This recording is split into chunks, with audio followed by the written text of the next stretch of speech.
Honorable Dr. Monique Sanzabaganwa, Deputy Chairperson of the AU, Honorable Ministers, Ms.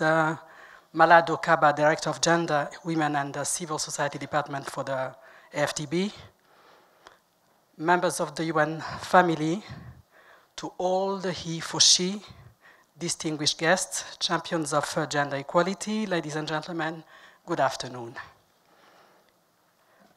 What a year 2023 is proving itself to be. While we are only 3 years into the decade of the African women, we have indeed marked 20 years since the adoption of the Maputo Protocol. And to honor this anniversary appropriately, honest and thorough reflection must indeed be on the agenda. How much have the fates of women truly improved? What have been the new challenges to women's economic empowerment, and what conditions persist for gender-based violence to remain a common occurrence in so many of our societies? Ladies and gentlemen, over the past 2 decades, the landscape of our world has become practically unrecognizable. And still, many of us may feel like we are consistently racing against the clock. 2030, 2050, 2063. How often are these years mentioned in spaces like these, sometimes creating the illusion that there is no real harm in real change being delayed until then? And yet, every day of financial inequality is a day of injustice that should have been avoided, for its effects are pervasive beyond a scarcity of means for some women. For many women, financial dependency on a man or systems of social assistance means being at the mercy of patriarchy, being powerless to their own outcomes.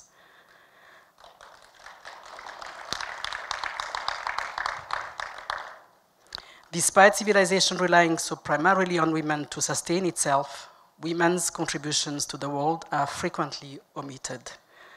Yet, women's contributions to the world have been humanity itself.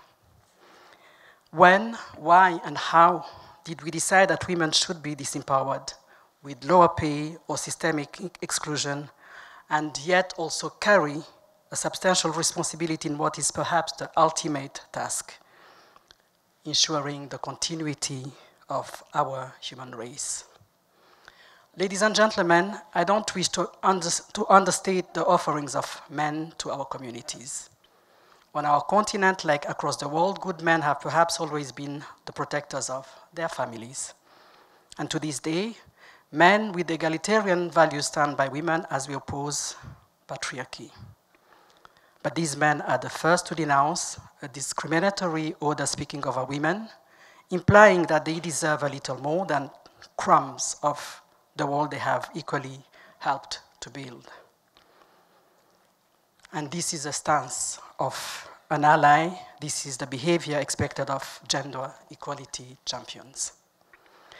Dear friends, the African Union through the WIFEI, I assume you all know what the acronym means, and the AFDB through the AFAWA, jointly debunked the myth that global South countries are apathetic to women's fates. Together, we have advocates for policies that promote female and youth financial inclusion with the assistance of strong partners. And due to your good work, innovative financial solutions have been funded and developed. And now, between risk-sharing mechanism, gender lens investments, and the blended finance, to state a few, more inclusive investment and fund sourcing options are available for women, including unbanked women. We all know microfinance, which is increasingly digitalized for improved effectiveness and accessibility, to be a powerful catalyst for poverty alleviation for women in the global South. But alleviation isn't enough. We must eradicate poverty for men and women, and unfortunately, we have not been moving fast enough. But here is the beauty of genuine commitment to change. It encourages gatherings such as this one, pushes us to revisit, reassess, and re-strategize. I will not compete with the expertise of the fintech experts present here today by defining the way ahead, but I believe that as with every great endeavor, bringing financial autonomy to all women begins with the people, the will, and the means.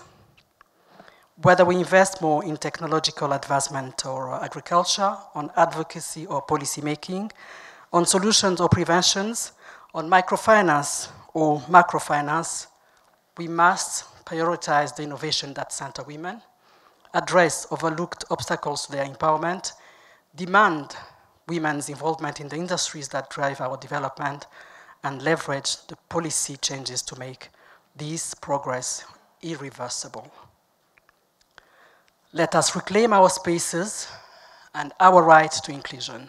Let us leave no one behind as we craft sustainable solutions.